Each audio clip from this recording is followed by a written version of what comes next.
Next one.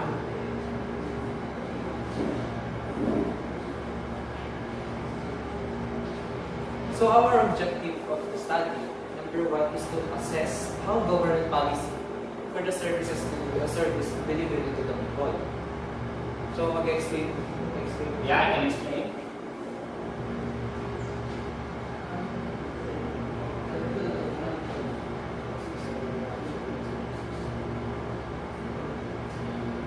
The first objective is to assess how government policy for the service delivery. So how do you assess?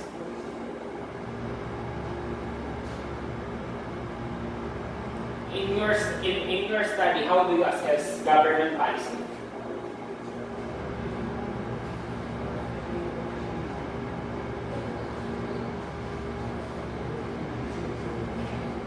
Simply, you provide questions. Respondent ask questions from the respondent.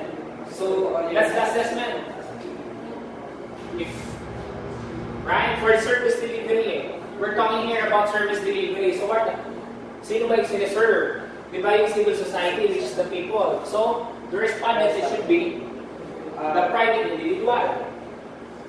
Okay, the second one, recommendations. What are these 5 services delivery? So to recommend for the service delivery, this would be our rights. No, don't talk about rights. Yes. We're talking here about service delivery. So the first one is the protection services. So when we say that there is a protection service, is the government observe or maintains the we indicate that recommend for the service delivery. So we tackle protection services, health services, educational services, food services, and other social services. Now, the respondent answered. So doon ako Yes. The respondent answered. Paano yun? Nasa statistical siya. Yeah. The result of the data. So, The result of the data. if the service delivery of every institution or every pillar, we can say pillar, with every pillar. In every pillar. For example, in protection, so if the people really feel safe or feel protected by institution, health is those public. So now you're going to tackle in general. Health, you don't need to mention any specific institution. So it's in general. Health is public hospitals. Education in public institutions, state universities, food services, inflation, right? That's the current issue now. Another social inflation and other. So another social services. So what are those social services? So you can try to check it. So how about this element of the study? So the element of the study covers the experiences of the private sectors and how they deal with implementing rules and regulations of the various government agencies. So when it comes to receiving the public services of these agencies.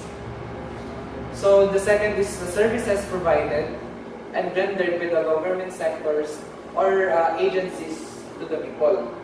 And the third is the level of awareness of the society to the current policies of the government. So explain mo ito, Isa? Yes. So in the experiences of the private sectors, since there is a core obligation that they want to give back to the government. Give back to the society, not the government. Give back to the society, just like, for example, issuing a business permit. ano ko ba dito? Kasi ano siya eh, kung experience of tayo. These are the society is corporate citizenship recognition ng mga permits and other socio-economic activity. So, iba ba ito? Government agencies when it comes to receiving the public services. So it means experience of a private sectors on how they deal. So it means a manner, their transaction in the government, right? Their experience in their experiences in a private, in a public institution while transacting their specific matter, right? Specific transaction or certain transaction in a different government institution. So when it comes to receiving of public services, because since they are public, so they should provide public services. Accessible. It should be accessible. So the second one, the service The provided. second one is the services provided and rendered by the government sectors and agencies to the people. So, these services that the government should give to the people should need to provide for the people is how they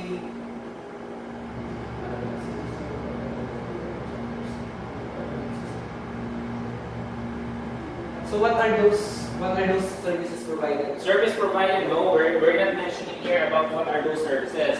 It says that services provided and provided and rendered by the government sector. So we're talking about here the rendering of service, the manner, the approach,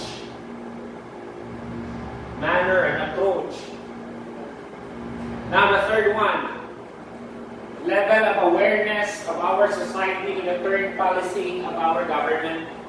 So based on our statistical, pwede ko bang iyan kayo? Based on our statistical, Nature. yes. So on our survey, based on our We're talking survey, here about elemental design first. So Yes. didn't mention about. so how people become aware to the policies implemented by the government. So it's Level of awareness is we measure the level of awareness of our society. If they are if the civil society is really aware of all government policies,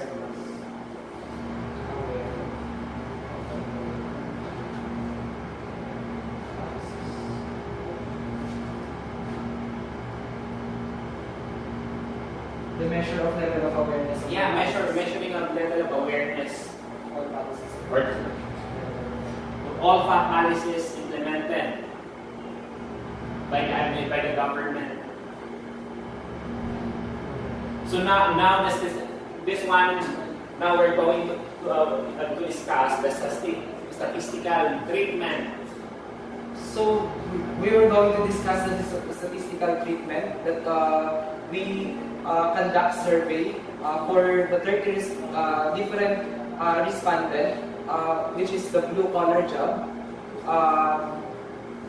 The blue collar job composed of From different sector, from different sector or different, it's better, different sector. from different sectors, like the blue collar job, which is 33.33% of number of respondents that we. No, you need to qualify first. What is this blue Yeah, collar blue job? collar. White collar. So this blue collar job is composed of the people who are skilled or composed, ano ba? Change your terminology. Yes. Blue collar. Belong na. Yeah, belong. Belong, sorry. Belong sa English. So this Belong or under. So this blue collar job is under the skilled or unskilled workers of the society. The second one is the white collar job, which is under on the professional or in the office administrative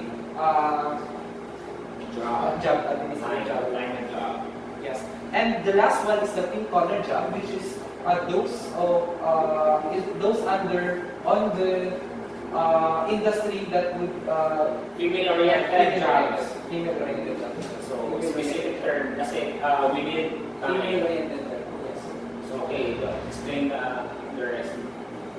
So female-oriented jobs. So the respondent policy awareness, no, from the 30 respondents that we gathered,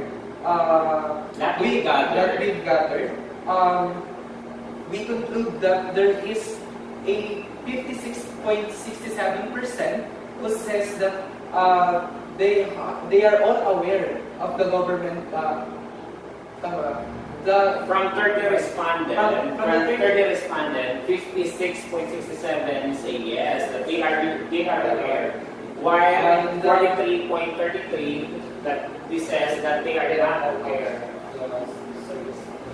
So the overall rate of the government policies is 43.33%. So the average of number of the respondents. So what are those average? For the total of 30 respondents, there is only 43.33% of simply says that there is a the rating of the government. The ratings. The respondent rate the overall government policies, which is the average number is 43.33. That's all. And then government services. The next is the government services. So the respondent, we've asked the respondent how they will rate the past. I-state ko na lang. We do this one by ranking. So government services first, they rank education and health, and that's all. And then the next one. So what would be the outcome of our study? So first is to strengthen the public policy. When we say that it is to strengthen specific. So strengthen. To strengthen, the government need to have a strong policy. What are those strong policies that would Be specific. Okay. Just like for example, when observing the protection of the minorities. Strengthening its public policy. We're talking here about strengthening.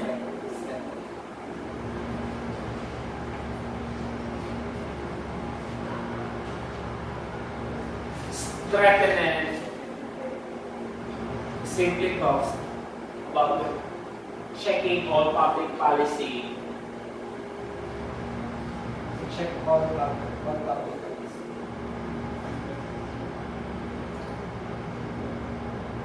And provide strict rules and regulations. Kasi strengthening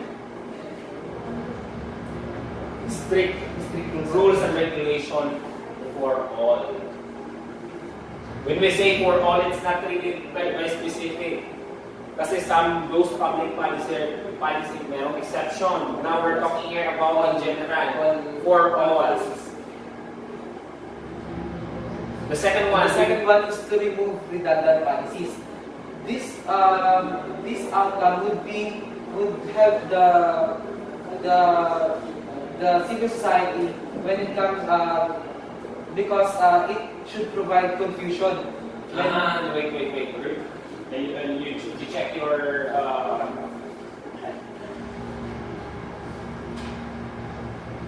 it leads to confusion. We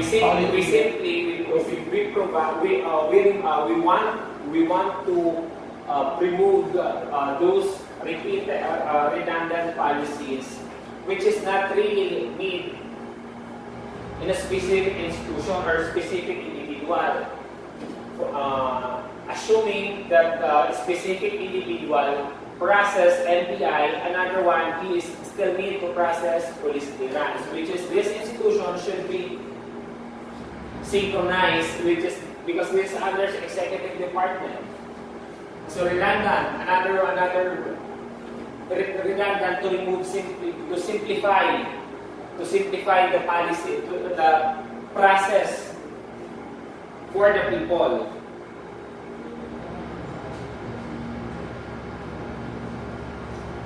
So the third one. The third one is the accessibility for the people. So the civil society,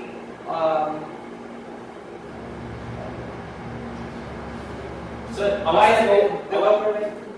while ago we mentioned about NDA, right? Yes. So now we connect it from the previous one. So if the institution is really accessible to the people, for example, if they want to file a specific complaint or certain transaction, so that the study outcome is simply to check, to provide specific outcome if this specific policy is really for the people.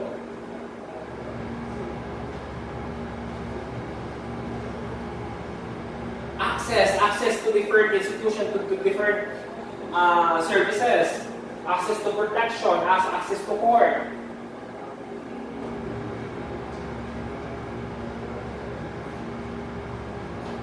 Access to different agencies, social services.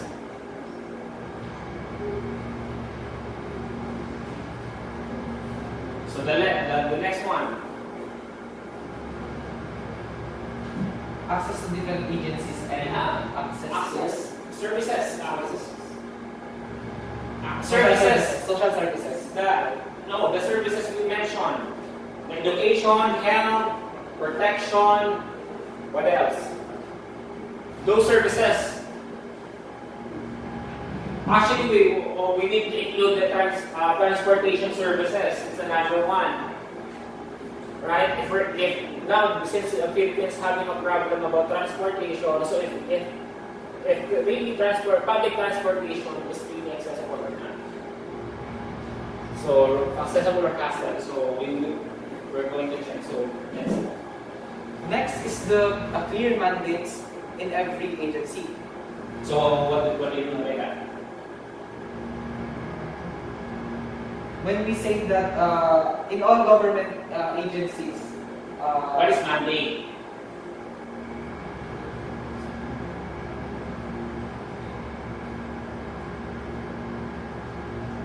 when we say it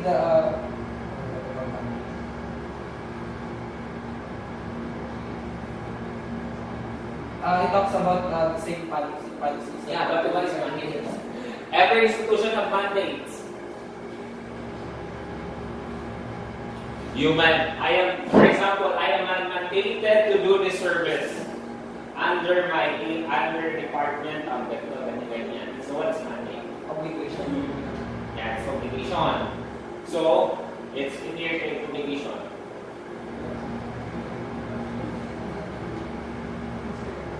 So the agency is obliged to render service to the people.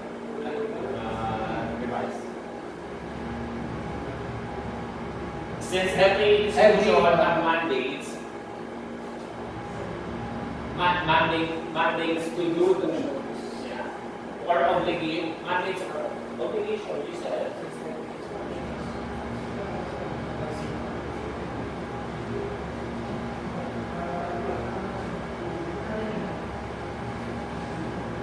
They are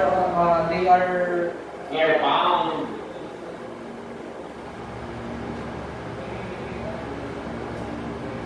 They are bound to render service. Bound with specific rules and regulation. Mandates is under specific rules and regulations. And regulations. The next one. Next one is the platform awareness and system of participation. So what should it be? So when we say that system of platform of awareness, the people, The government, since platform of awareness, now the government should think or should create how information disseminate to the public in a proper, and then how the system of participation, how the civil society participate when a certain for those specific activity or event. So now the institution must create a platform awareness. What are those? What are those? Event that they want to pursue. disaster preparedness. Yeah, but the it's something about strategy. We're talking here about the platform awareness. You should create strategy. It's not because some Participate civil society. yeah, and because platform awareness, some platform awareness now is really not effective. Why? Because their manner of informing the public, it's not really attracted because it's all written or by written form. So the government institution must create another way in order to get attention Of the public. of civil societies. The last one. The last one is the system collaboration with various agency. Various agency. So each of every agencies of the government, Institution, the government institution must collaborate. institutions. The government institutions must collaborate when it comes to Must have, kasi study outcome eh. Must have.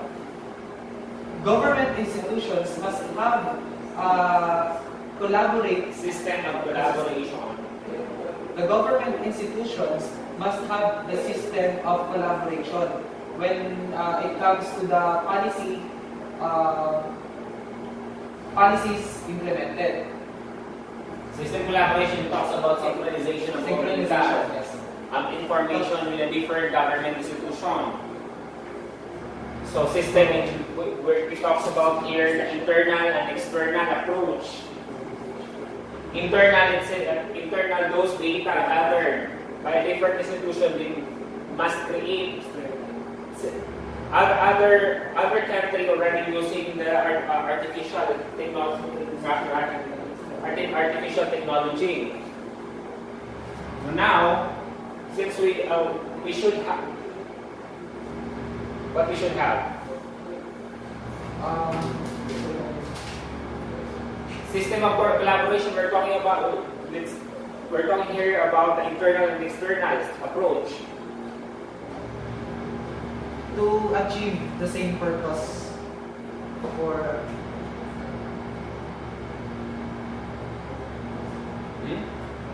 to achieve the reason.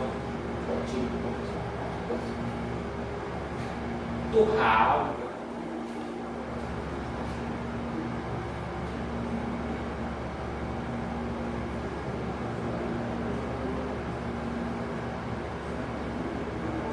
uniformity. to have accessibility.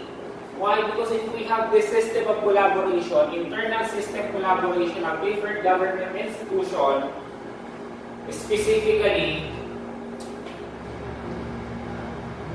the national ID is already included with this one.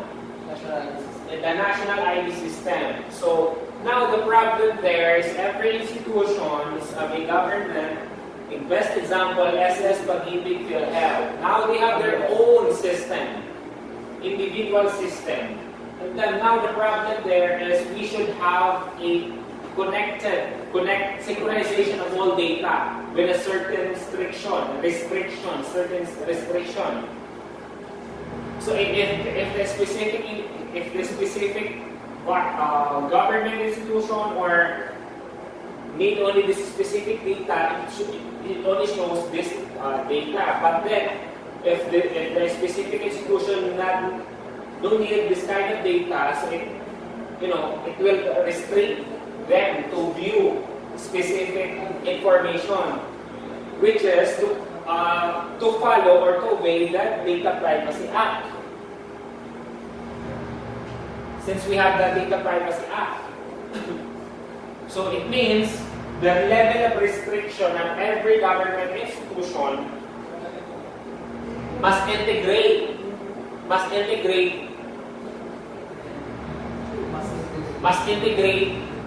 depends to the purpose of their institution, depends on the mission and vision. So what are those data they need? That's all data they can view on me.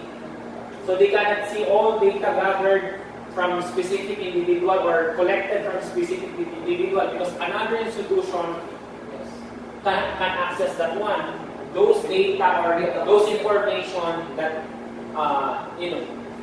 that in this institution didn't need, so it means they are not allowed to access those information. It's simply to protect or to obey the Data Privacy Act. So the possible recommendations. So here are the possible recommendations on ethical standards of government policies for the service delivery of the government. So number one is to adhering every mandates. So since as we mentioned earlier, that the mandates are that the different agencies of the government are obliged to